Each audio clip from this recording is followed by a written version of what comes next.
नमस्ते दोस्तों, जरा कल्पना करो एक ऐसा समुद्र जो अमृता का रहस्य अपने भीतर छुपाए हो। देवता और असुर मिलकर उसका मंथन कर रहे हो और उसी समुद्र से चंद्रमा, लक्ष्मी, कामधेनु के साथ साथ एक ऐसी अप्सरा प्रकट हो जो स्वर्ग की हर सुंदरी को पीछे छोड़ दे। जी हाँ दोस्तों, आज हम बात करेंगे अप्सरा मेनका की, हिंदू पौराणिक कथाओं की सबसे रहस्यमयी, सबसे सुंदर और सबसे दर्द भरी कहानी की नायिका। अगर तुम्हें प्रेम, त्याग, तपस्या और नियति से भरी कहानियां पसंद हैं, तो वीडियो को लाइक करो, चैनल को सब्सक्राइब करो और चलो शुरू करते हैं। दोस्तों, मेनका का जन्म समुद्र मंथन से हुआ था। जब देव असुर अमृत की प्राप्ति के लिए समुद्र को मथ रहे थे, तभी पारिजात, चंद्रमा और अनेक दिव्य अप्सराएं भी प्रकट हुईं। लेकिन इन सब में जो सबसे अलग, सबसे मोहक और सबसे तेजस्वी थी, वो थी मेनका। उसका नाम ही बताता है, अतुलनीय सुंदरता। उसकी चाल में बिजली सी फुर्ती थी, नृत्य में जादू था, आंखों में समुद्र सी गहराई और मुस्कान में स्वर्ग की शांति। उर्वशी और रंभा जैसी महान अप्सराएं भी उसके सामने फीकी लगती थीं। महाभारत के अनुसार मेनका ब्रह्मा के मन से उत्पन्न हुई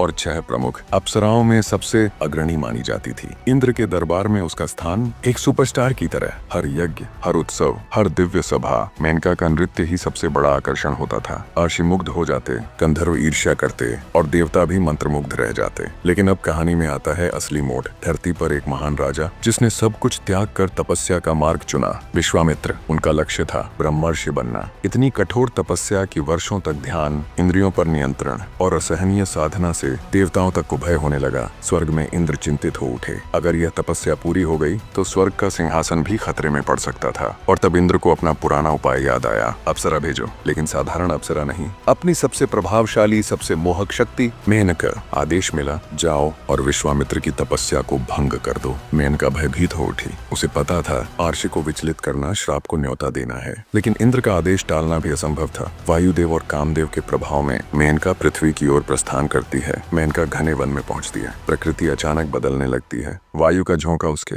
वस्त्रों को अस्त व्यस्त कर देता है। उसकी दिव्यता और सौंदर्य अनायास ही प्रकट हो उठता है। उसी क्षण विश्वामित्र की आंखें खुलती हैं और बस एक पल में हजारों वर्षों की तपस्या डगमगा जाती है। लेकिन दोस्तों, यह सिर्फ मोह या प्रलोभन नहीं था। यहीं से जन्म लेता है एक ऐसा प्रेम जो आगे चलकर इतिहास बन जाता है। अब आगे क्या हुआ? शकुंतला का जन्म, प्रेम, त्याग और वह पीड़ा जो दोनों के जीवन को हमेशा के लिए बदल देगी। ये सब जानने के लिए देखना मत भूलना पार्ट 2। कमेंट में बताओ, क्या मेनका दोषी थी या यह सब इंद्र की चाल थी? वीडियो को लाइक करो, शेयर करो, सब्सक्राइब करो और बेल आइकन दबाओ ताकि अगला भाग मिस ना हो।